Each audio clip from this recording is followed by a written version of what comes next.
Hey everyone, this is PM Sport Talk, the father and son duo podcast. I'm your host Preston, alongside my father Mike and dad. How are we doing today? Hey, I'm doing great. I'm a little bit of football withdrawals, but I'm ready to get into it. Let's go.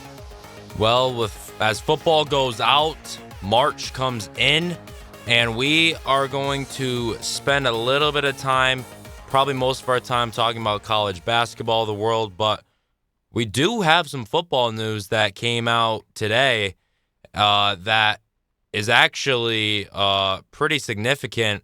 Miami Dolphins, they were over the cap limit, and they have a bunch of cuts they need to make. Two huge ones to start that out, starting with Bradley Chubb, their star edge rusher, released from the team today. So I'm sure many teams are going to have their eye on him. He still has a lot left in the tank. And you probably didn't hear much about him because the Dolphins didn't have much success, but he's a standout defensive player. And probably the one that created more draw, Tyreek Hill, is also on the open market. Yeah, I'm not surprised about Tyreek Hill at all. I'm a little surprised about Chubb, though, because he is, like I said, still a good defensive player. But,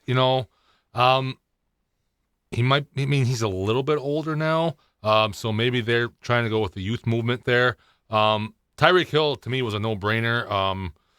He's not the same player he was, in my opinion. I'm not saying he's bad, but he's just not the same player. To me, he's one of those guys that would probably, as long as his attitude is right, would do well on a team that's competing for a Super Bowl, be that, like, third guy, second or third guy, he's just not number one anymore. But his attitude sometimes is a problem. So I don't know if that would be a fit, but I'm not surprised at all that he's Miami cut him, because it makes no sense to have him on that team. That team is not going to be competing next year for anything. I don't think they're going to be competing for the next 2 to 3 years. They're going to start rebuilding, and I would think that would probably be the route to go. In Miami. Yeah, and Tua's probably going to be their quarterback because of this contract is so big. But I'm not positive on that either. But probably next year he's their quarterback. But I wouldn't be surprised if it might be his last year there too. Right. So I don't know. Yeah, there's a lot of question marks there. The only reason he's their quarterback is because of the contract. Because I think if that contract wasn't what it is, I think they would be done with him, because I don't think anybody there believes that he's the guy. But they're kind of stuck with him, in a way. Right. So, it's kind of like not exactly as bad but it's kind of relates to the Cleveland Browns with Deshaun Watson. Right. Speaking of that, Todd Monken, head coach there, says he likes what he's seen so far out of Watson and his rehab, and who knows, he might be Shedeur might have some competition after all. He might be the quarterback. Hard to. I mean, he's still fairly young, right? I mean, he's not 30 yet, is he? I don't. He's getting there. He's close, but if he could get back to where he was, I mean, I don't think he's ever getting back to where he was. But if he could get 75% of where he was, he probably would still be the best quarterback on that team right now. Because I just don't see it with Shedeur. I know a lot of people think that. I mean, maybe he's something. I don't know, but yeah. Or is that Monken just saying the right thing? Yeah, you can't take those too far, but yeah. I mean, there could be a QB battle in Cleveland, and nobody's taking Watson, so they may as well see they may as well try to get him.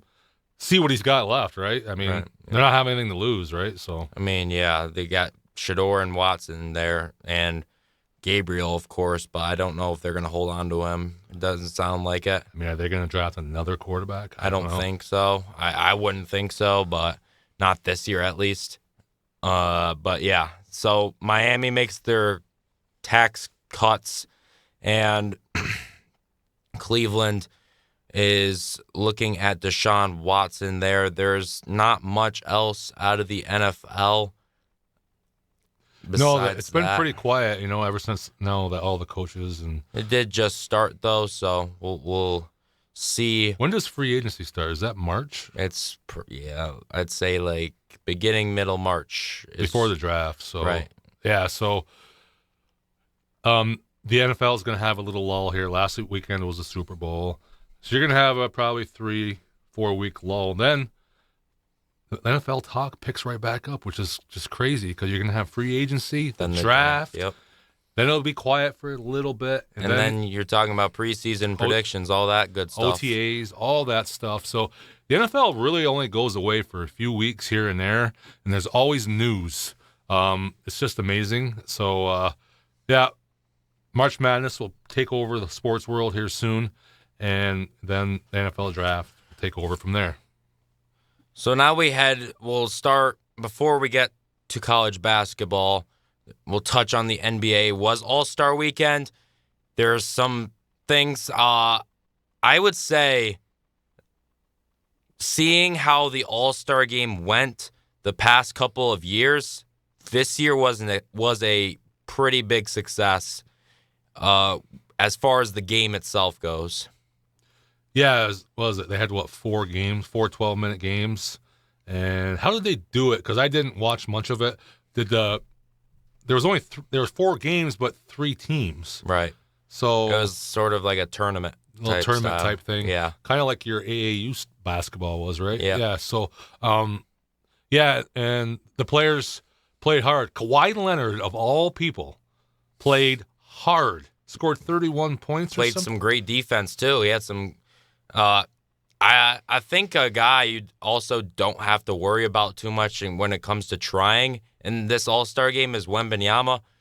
He has been visibly upset when things have gone wrong in this game, even though it's just a little fun exhibition. And like I already said, the big thing was they were actually playing defense. Yeah, that's it. Like I said, these last bunch of All-Star games where it was just a regular format was, these games were like, 200 to 190 or something. I'm just making up a score, but because there was no defense, it wasn't fun to watch at all. Right. I mean, it's just weird. You got to have defense. You go back to when I was your age in the All-Star game, that was competitive as heck, and Michael Jordan and all those guys, they played to win. Kobe Bryant wanted to guard Michael Jordan in those games. Yeah, it was awesome. It was appointment television. It really was. When I got a chance to watch it, I watched it because, they were entertaining games, and the players wanted to be there, and they wanted to win. Were they as competitive as they were, playoff time? No, but they were pretty good. Especially in the fourth quarters, if the games were close, those were very competitive All-Star games back then, and it's nice to see, guys competitive. And, the NBA's been getting a bad rap quite a bit lately, and for many reasons the last few years, and load management being one of them, and guys taking nights off and all that, and, the big thing is tanking. Tanking. And Kawhi Leonard, who I think gets load managed in the playoffs for, I'm exaggerating, but it seems that way. Those topics and Kawhi Leonard go hand in hand. For him to be out there playing the way he was, shows you that something, whether it's all the negative talk, got these guys to say, hey, listen, let's go put out a good game for our fans, or let's go show them that we're not just, going through the motions. I don't know what happened there. Something good to see. Hopefully it carries over, for years to come. Or maybe, I don't know. But it was good to see, though. Yeah, 100%. And it's been a different year for Kawhi Leonard. I don't want to say too much because when it gets to around playoff time, sometimes kicks back up with the load management sitting out. But he's played a decent amount of games this year. He's been playing pretty good basketball. And in this type of game, very surprising, but good. I'm surprised he even played. He wouldn't normally play in a game like this. The one guy who always sits out of this game that did it again was Giannis. Now But he's been on the shelf for like a month. Yeah, so I don't blame that. He's been kind of hurt. So yeah. I mean, he had a calf strain, and we saw what happened in the finals when somebody played through a calf strain. Yeah, those calf strains. If a guy is sitting out because he has a calf strain, I'm not going to pick on him at all because it seems like every single time calf strains in football, calf strains in basketball end up with torn Achilles. So when they try to push through it, so that's the one injury that I'll give them a break on. Is that one? Right. Yeah, because that goes hand in hand with Achilles tears, like you said. It just in the snap of a finger. So. Yeah, but yes. So the games were good. I don't know if are you gonna talk about Saturday night or the slam dunk competition? Oh, am I? Yeah. Okay. The NBA needs to do something. I agree. I'm not sure what, but this dunk contest is not going to work for much longer. It's already not working. Mac McClung brought it back a teeny bit because he had some pretty entertaining dunks. And he had a good battle with, I forget who it was, I think Herbert Jones from New Orleans in one of those. And it kind of gave me a feel that maybe the All-Star game, maybe the dunk contest is getting this is like the start of bringing it back. Well, the 1 year Mac McClung doesn't return to this dunk contest, it is one of the worst dunk contests ever. You have Jackson Hayes, trying to do some free throw dunk, but he was 3 steps inside and wasn't even close and just did a regular one-hand dunk, and he's getting like a 47. And then you got, I forget his name, Jace Richardson from Orlando. It's just a joke. He got a lob thrown to him, and then he just fell straight onto the hardwood. It was a disaster. What's Jackson Hayes? This is a center who barely gets off the ground. I really don't know why is he in the dunk why contest? they put centers in this dunk contest. He's a 7-footer. He's not going to be able to do anything flashy. No. You got to have guards or smaller forwards. Yeah, I mean 6'8", lower. Dominic Wilkins, that's a good size. Yeah, those are the guys that do it. I mean, Michael Jordan, 6'5", 6'6". I mean, Jackson, when I saw the lineup, I was like, you got to be kidding me. And for all the talk you said about Mac McClung, he had some great dunks, but he's a G League player. I mean, that's what we're doing in the NBA. I have no interest in it at all. I did not watch it, and I saw highlights, but I had no interest in watching that at all. Zero. And if there were NBA stars in it like there used to be, I would make sure I watched it. But it's not. It's like a young stars or... Not even stars. The guys you've never heard of. Yeah, Kashad Johnson, the guy who won it. Who was that? Yeah, but I only know Kashad Johnson because I watched college basketball, San Diego State national championship run with him. But who are these guys? I mean, I heard of Jackson Hayes. I know who. I know who pretty much. I know who they are. But the basic NBA fan who, we got to go back to getting somewhat known players. I mean, the thing about these all-star things like dunk contests and three-point shooting, the idea is to bring out the casual fans. You and I who watch sports religiously know who these guys are. But I got to be honest with you, even though I watch as much sports as probably anybody does, I barely know who these guys are. You know what I mean? Mm-hmm. Jackson Hayes, I know because he plays for the Lakers, yes. And Chase Richardson, I knew because he played Michigan State last year, and he was Jason Richardson's son. The other guys, Johnson, I kind of forgot about. That was San Diego State. And who was the other one? Carter Bryant. Carter Bryant, I did not know who he was. And I watched sports all the time. Carter Bryant was probably... I'm not going to lie. Carter Bryant, and this is the other problem I have with it. Carter Bryant had some pretty good dunks in it. He was doing between the legs, East Bays, 360s. But here's the problem. We've seen it all. Yeah. If these guys aren't going to change it up and to be frank, progressively get worse with their dunk selections in this type of contest, then let's just scrap it and come up with something new. Give something else a try. Yeah, it's because I know how historic this thing is, but you're just ruining it, tarnishing the legacy of the dunk contest by keeping this clown show on. Yeah, it's they have to do something. If they cannot get the stars in it, then it has to be scrapped. If you can't get the best NBA, it doesn't have to be every one of them, but you got to have a couple guys in there that are, like when top players. Like when a couple years ago when I would look at the dunk contest lineup and I would see Aaron Gordon, that would get me excited for a dunk contest. Zach LaVine, that would get me excited for a dunk contest. When he was a rookie in the Rookie of the Year running, Donovan Mitchell.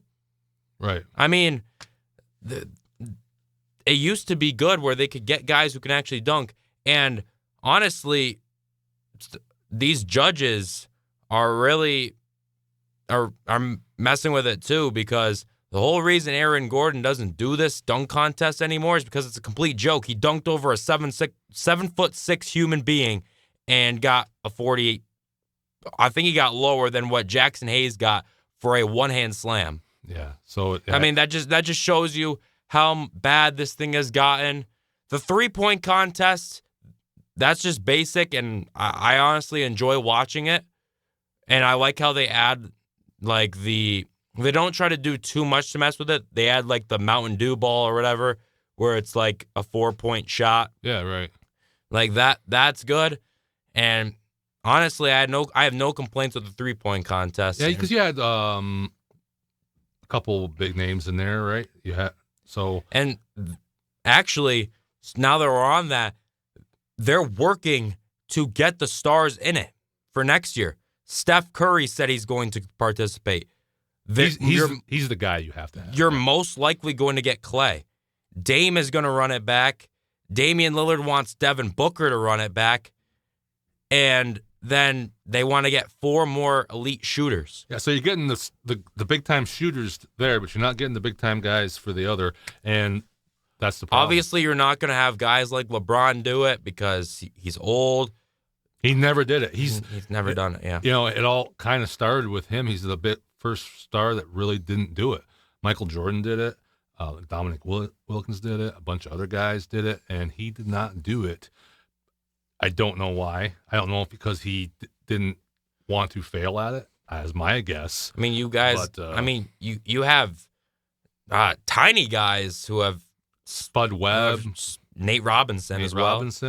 Though, let's go back to the days where Blake Griffin was dunking over cars. Blake Griffin, yeah. Wow. Yeah, that you had that was exciting then. Now it's just not, and I will not watch it next year if they have a group of guys like they have this year. They got it. It's just going to be the same thing. It's just going to be the same thing if they keep getting guys who nobody knows. They either, like I said, either get some bigger names in it or do something else because it's not working. Yeah, I won't spend a ton of time on that, but yeah, it's definitely worth touching because, it's just not the same thing as it used to be, and it's NBA fans have been complaining about it for years, so it's just pathetic now, to be quite honest. So yeah, it's not really worth it's not worth your time. It's just not anymore. So it's on them to do something about it. And before we move on to college basketball, I do want to talk a little bit about the tanking problem in the NBA, because that they're starting to sort of bear down with this, but are the punishments that they are thinking of really going to solve anything? Not right now. They're not. Yeah. So it started last week. The Utah Jazz clearly tanking. They didn't even try to hide it. They benched all of their good players, Jaren Jackson, Lauri Markkanen, and they obviously lost. They were tanking. Like I said, not trying to hide it. And the NBA fined them $500,000. And Adam Silver has expressed a couple of ideas. One of them being a tournament with all of the lottery teams, and the winner of that tournament would get the first overall pick. He has a weird obsession with tournaments, so I get what I'm glad he's trying to figure something out. I don't know, when would you have that in tournament? I mean, you got it has to be at the end of the season. You have the playoffs at the end of the season. And right after the finals is over, the draft. What? I mean, you can't have those that plan would gotta be, I don't even know. Like the NBA, you're gonna have the NBA finals. Would you have the NBA finals, which is at nighttime? Maybe have it during the day? I mean, I don't understand what.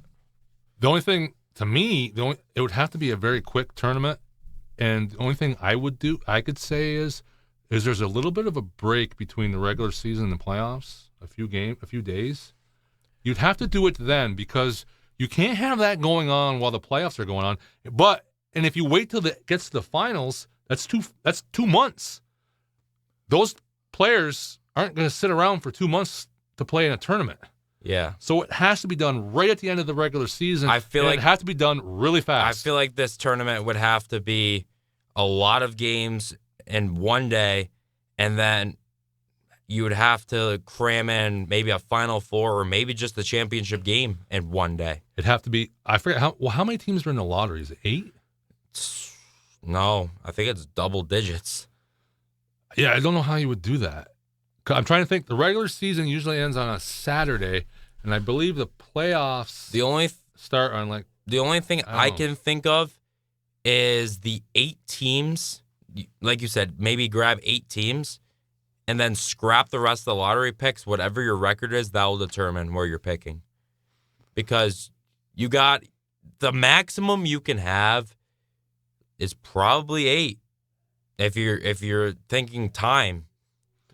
I would have to look back because I can't remember. I should know this, but I don't. And see how big a break there is between the end of the regular season and playoffs. I don't know if it's a week. If it's a week. If it's a week, then they have time. It might be. It might honestly be a week. If there's a week in between, they have time. There didn't used to be a week in between, but I think now there's more time in between. I believe the regular season ends on a Saturday. Yeah. Or maybe it's Sunday, but Saturday or Sunday. Yeah, I don't think the playoffs start till the following Saturday. Right. So they would have time. That's when it would have to be, if that's the case. A very quick tournament, single elimination, boom. And that's not a bad idea if they could do that. What do you have another idea, or is that this main thing? That and this second idea, I don't know. I saw the report. It's real. He said it, but I'm pretty sure he was asked, "Would you do this if it meant prevent tanking?" And it can't happen. This second idea. He said he would be open to having the draft prospects enter free agency, every single one of them. In order to prevent tanking. So they just get to go wherever they want. Yep. Correct. Well, that's not going to work. No. They're going to go to the better teams. Yeah. No, that's stupid. Like I said, that can't happen. That does not make any sense to me whatsoever. So trust me neither. But yeah, that I think will be pretty sure that won't happen. So yeah, the only other thing I could think of would be, okay,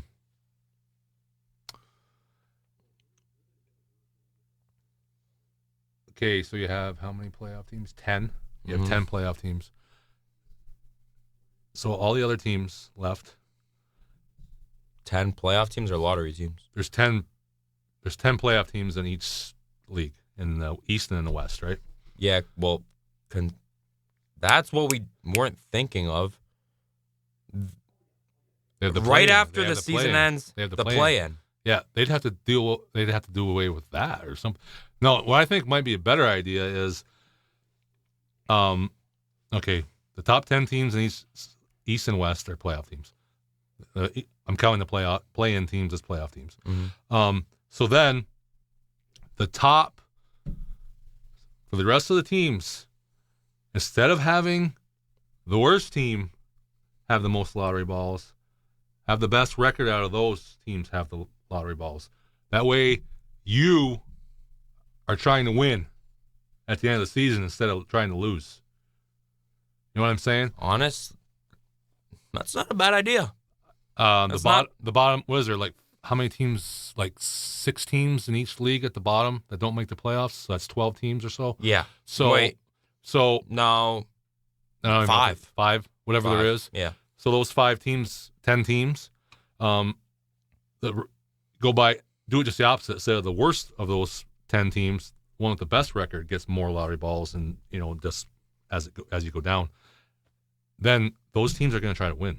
Right. Oh, I think you should get on the phone with Adam Silver. I'm surprised I haven't heard that one yet. It makes sense to me. The only thing is, if you got a team that's really bad, just is really bad, and they can't win, they don't know how to win. I mean, it kind of hurts them a little bit, but you got to have some incentive to win. If there's no incentive to win, you're not going to win. They're not going to try to win. It has to be incentive to win. So that's kind of along the same lines as the playoff thing in a little bit, but not having a playoff. You're just going off the regular season. Yeah. It's not a bad idea. Something like that. Who knows? But who knows? Yeah, it's a topic. Finding teams does nothing. That money means they have more money than God. It doesn't mean anything to them. It means more to them to get the best pick than the money that they're losing on fines. So exactly, fines aren't going to do much. No, not going to do anything actually. So that, excuse me, that is in progress with the tanking. That's probably going to take a while to figure out, if ever, but it's a hot topic right now. Thought we should include it. Yes. Now we can get into the good stuff. Road to March Madness. We are, I'd say, a little bit more than a month away from Selection Sunday. So, let's get right into college basketball and break down how some of these teams are doing. A little bit less than a month. Really? It was the 15th, right? Oh, you're right. Wow. And February is a short month, so it's a little bit closer than you think. Yeah. So college basketball, right on that Monday that we recorded last week. I hate how we had to wait a week to talk about this game, but I want to get right into it.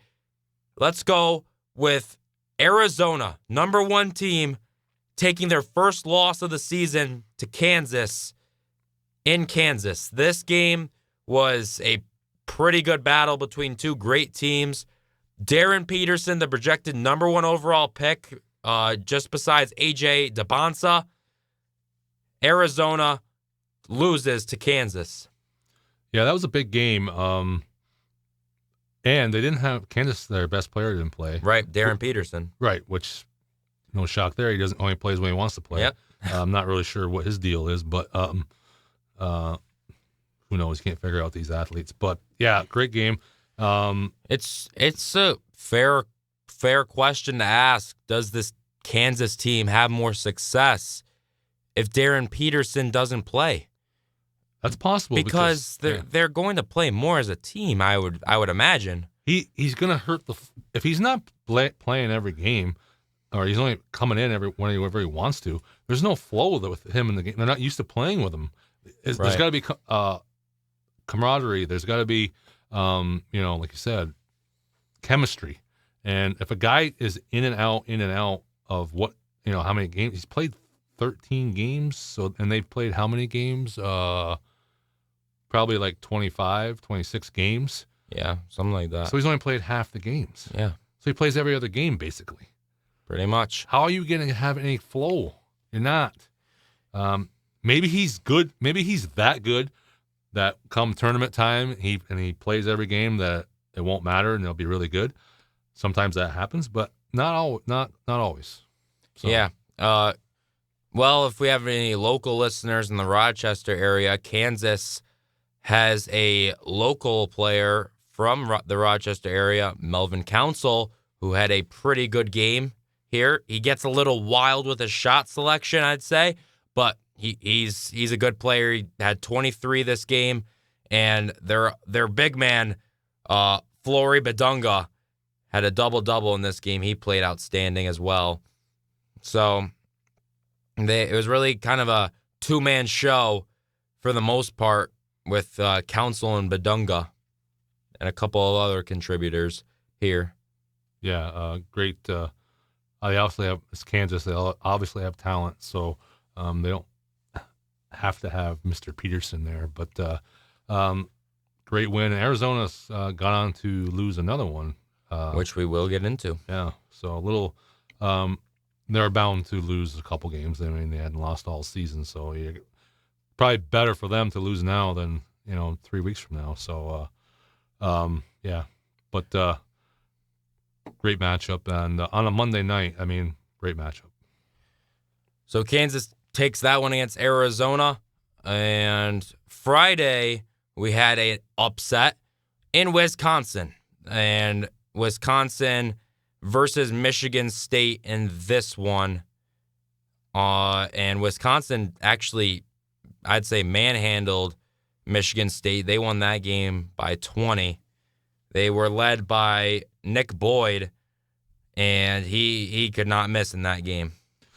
Yeah, I didn't get to see this game. I looked at the score, and it was, like I said, I was surprised. 92-71 was the final in that one. Yeah, Michigan State. I mean, Wisconsin's. They beat Illinois, so they're not horrible, but Michigan State's got to win that game. I mean, Michigan State, they're always a tough team to figure out. You just never know with them. Just when you think you got them figured out, you don't, and they seem to always play well in tournament time, but sometimes in the regular season, they don't always fare as well as you think they will. But he always seems to get them ready to play for the tournament, so can't really say too much about this game. The margin is a little bit shocking, but I'm sure that they'll bounce back from that. And I don't know, how has our Mr. Fears been lately? We talked about him last week. We did talk about him last week. I think he was pretty quiet in this game. Cohen Carr was the leading scorer. He had about 20, 22 in this one. So Michigan State did not come to play in this one, as you can see. Yeah, they did not shoot 36% from the field. That is a big factor into losses, not winning. You can see the big difference in this game. It was right there on the 3-point line. Wisconsin had 7 more threes. Take a look at Wisconsin's stats. I mean, they were shooting the lights out. So. Nick Boyd, 29 points. And then, of course, they got John Blackwell back this year. He's a great point guard. Yeah, so Wisconsin's a sneaky team because the way they play, maybe they play with more offense this year than usual, but usually they're a very good defensive team. They want to grind things out. But there might be a little bit of a sleeper there. You just never know. Big Ten's got a lot of good teams. They do. Michigan State, Wisconsin, Michigan, Illinois, Purdue, Illinois. They got 4 teams in the top 10. So yeah, they are. Big it was Ten's kind of a down year for Big Ten last year, and looks like the back this year. And Nebraska. Forgot about them. Yeah. Indiana, aren't they kind of decent this year too? They're not bad. They're kind of like on the bubble team, but yeah, Big Ten's going to put a lot of teams in. They always do, but especially this year. So. Yep. So a couple of big games that happened. Iowa State bounced back. They lost to TCU earlier in the week, so they get a big win against Kansas. The other game that we'll talk about, St. John's and Providence. Now, this game was delayed for about 20 minutes, maybe more, because of a pretty dirty foul by Providence's Duncan Powell. And it's been a story the 2 times they've played that these guys are not happy with Bryce Hopkins. Transferring to St. John's, the former Friar, blew out his knee a couple years ago, and Then he transferred over to St. John's this past offseason to play for Rick Pitino. And the foul Duncan Powell had, I mean, that was just, he wasn't even going for the ball. He was going for, trying to rip his head off, to be quite frank. And 6 total ejections as it led to a brawl from that brawl. And it was just a complete mess. The refs had to figure things out. But the aftermath is the only player who was getting suspended after this is Duncan Powell. He'll be out for the next 3 games. St. John's, with the guys coming off the bench, and Dylan Mitchell are unscathed when it comes to suspensions. Yeah, they didn't deserve suspensions. They didn't really. They came off the bench, but they didn't do much.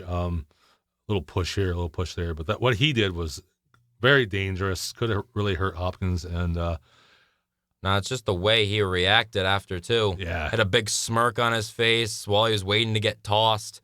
Pumping up the crowd. Hyping up the crowd before he leaves. Yeah, he gave me a bunch of Draymond vibes right there. He did very much so. And, it was just, like I said, there's no love lost here because of Hopkins transferring over to St. John's. That's especially this game being in Providence. The last game was in Madison Square Garden, so it wasn't quite as heated there. But being in Providence, that crowd was all fired up. They're mad that Hopkins left too, and it kind of seeped into the players. And there was another play too. Another player got kicked out for Providence. Jameer Jones, yep. He pushed Ejiofor down. Kind of a similar, well, not as bad. It was, but I'm glad you brought that up, because that makes me question, what is Kim English doing to sort of, I get the first one, maybe he just decided, yeah, this is my chance to go get him. But you got to kind of make it known to your players that we're not going to do that. You could see when that Jameer Jones did that, he was really upset with what he did. He went out on the court and he's like, basically, what are you doing? And, you could see that. But obviously the message did not get to his players. And I think probably because they were losing by a fair amount and the game was almost over and emotions were running high. He didn't, it wasn't a vicious push or anything, but it was a push from behind when a player's trying to go up for it wasn't a basketball play. No, it wasn't a basketball. And the refs didn't even bother to review it. They just sent him out. Just kicked him out. Because that first brawl really changed the entire way they called that game. Fouls on every play. It took forever for this game to finish. Josen Sannon from St. John's got a block, and he took a quick glance at the guy, and the refs teched him up for taunting. Yeah, it was. They called if you touched a player, you were getting called for a foul the rest of the way. And like I said, there was 7 minutes left, and it probably took 40 minutes for that game to end because there was a foul on every single play because they didn't want things getting out of hand. I get, but it got so bad that they had to move the St. John's fans that were near the student section to the tunnel. Yeah, I know. Yeah, it was crazy. But St. John's wins in the end. Providence, a team that was fairly talented. It's just their season is just over. They're like 4 games under 500 now. And I think there's a lot of frustration there too with how their season has gone and just kind of all boiled over in that game. And I said their season's done, and St. John's moves on with the win, and they're pretty much a lock to make the tournament. I'd say now they're a lock. They've only lost 1 game in conference play. They're the second best team in the league. They might even be the first best team. I don't know. They did beat the team that's ranked ahead of them. So, they're a lock. I would expect them and UConn, and you never know in these tournaments, but on a collision course for the championship of the Big East. Crazy game. Kind of reminded me of the old style Big East. There was a rough and tumble game, and sometimes that happens. Too bad that there was a couple dirty plays, but the better team won in the end. Yep, and you did mention it, so I do want to talk about before we get into our next one of our final segments. Texas Tech hands Arizona loss number 2 on the year. So they don't just lose one on Monday. They lose again to Texas Tech. And this one, JT Toppin, this guy is a baller. 31 points for Texas Tech in this one. He led the way. 44 minutes. He played pretty much the whole game, all but 1 minute. So, yeah, he 13 rebounds, 3 assists. Yeah, Texas Tech is an excellent team. They have a few more losses than they probably should have. They've beaten some really good teams. Beat Duke, beat Arizona. They're beat very Houston. well coached as well. Yep, beat Houston. They beat 3 of the top teams in the NCAA this year. So look out for them in the tournament. Dangerous. I mean, they were dangerous last year too. So excellent. Yeah, Texas Tech has become a basketball powerhouse. They haven't won anything yet, but they're right there. And yeah, that Big 12 is loaded with teams too. Big 12 and the Big 10 are loaded with good teams this year, and be interested to see how many teams they all get in. But yeah, great win by them. Arizona they're still fine. They lost in overtime. So no, not worried about them. No, yeah, they'll still be a threat in the tournament, no doubt about it. Well, Dad, we usually do plays of the week, but this week not much options. So we are going to audible to players of the week, and we will pick about 2 to 3 players to highlight, and let's get it rolling. All right, my first player is going to be Dylan Darling of the St. John's Red Storm, who we were just talking about. He's been really coming on. Big Sky Player of the Year last year, transferred to St. John's, had a very slow start, but he's probably been their best player out of the last 5-6 games, I would say. Him and Ejiofor. But as far as guard play goes, he's been their best guard. He's starting to shoot the ball really well. Shooting, I saw a stat, he's shooting 46% from 3, which is unheard of. And he's gritty, plays defense. He's just a tough kid, and he's my player number 1. Great choice. Definitely saw some good things from him in that Providence game, especially after the brawl. Tough to come out of that and play well, but he did it excellently, and good pick. I'm going to go ahead with my first player and say Nick Boyd from Wisconsin. Watching this game, he was just pulling up from wherever on the court, no hesitation, drilling threes. He was a big part in this upset against Michigan State, And like you said, Wisconsin's a sneaky team in these playoffs. He's going to be leading the way, I would assume, for these Badgers. Excellent outside shooting, and he can just run the offense very well. That's a great pick. I love guys that can shoot and run and run the offense. That's kind of a lost art a little bit, and it's great when you have a player like that. So yeah, great pick. My second pick is going to be I might be stealing one from you. I have a feeling, but it's going to be JT Toppin. 31 points, monster in that game against Arizona. So not much to be said there. 13 rebounds, played pretty much the whole game, 44 minutes. Anybody that follows college basketball knows who he is, so they're not surprised. But yeah, he's got to be one of the players of the week. Great pick. You did indeed steal one from me, but that is okay. I'll just go ahead and roll with a Kansas player from the upset from Arizona, and it is going to be Flory Badunga, He is an excellent big man.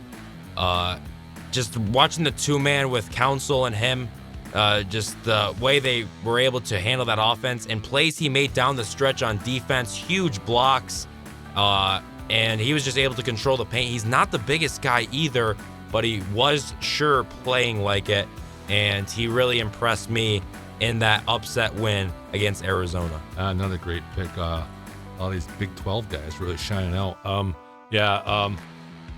My third one is a little bit tough for me. Those first 2 were easy. I'm going to go a little bit. I think I'm going to go the NBA, and it's an all-star game, but it just happened. So I'm going to go with Kawhi Leonard because he showed me something that he hasn't showed me in a long time. Effort. Defense. Effort in a game that doesn't mean anything. And it's crazy how we're praising that. It is crazy, but with him, I think it's warranted because doesn't usually do that in these games like this. So I got to give it to him. Yeah, great choice there with Kawhi. Man, yeah, it's very weird to hear you giving Kawhi Leonard praise. Usually you're on here dogging him for sitting out. Yeah, I know. I had to this time. Hopefully he doesn't make me look foolish coming up. But yeah, this time I got to give it to him. And my third player is going to come from the Duke Blue Devils, and this is Isaiah Evans. In that game against Clemson, he made some very tough shots. Another shooter on my Players of the Week list. The first three he made of the game, I was saying to myself, how in the heck is this kid making that? And he just kept impressing me. Usually it's Cam Boozer leading the way for this Blue Devils squad, but Isaiah Evans really showed me something and showed me that he adds shooting and just great offensive decisions to this already pretty talented Duke Blue Devils team. Excuse me. Yeah, that's a great pick. In the games that I've watched of Duke this year, that I've noticed he tends to be a little streaky. When he's on, he's on. He doesn't miss. And then there's some games where he's a little off.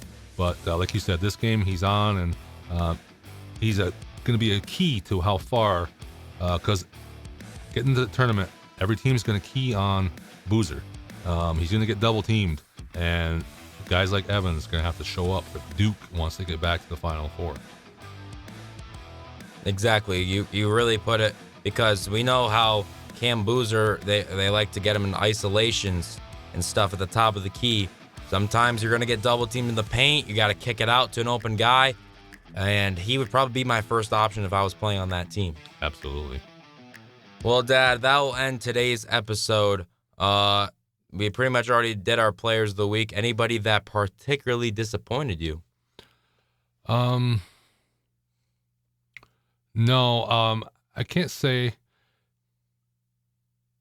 with so little sports going on. You know what? This is going to come out of nowhere, and you're going to think I'm crazy, but the Olympics are going on, right?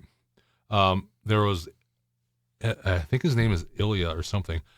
He was the gold medal favorite in men's figure skating for the U.S., does this quadruple thing and all this stuff.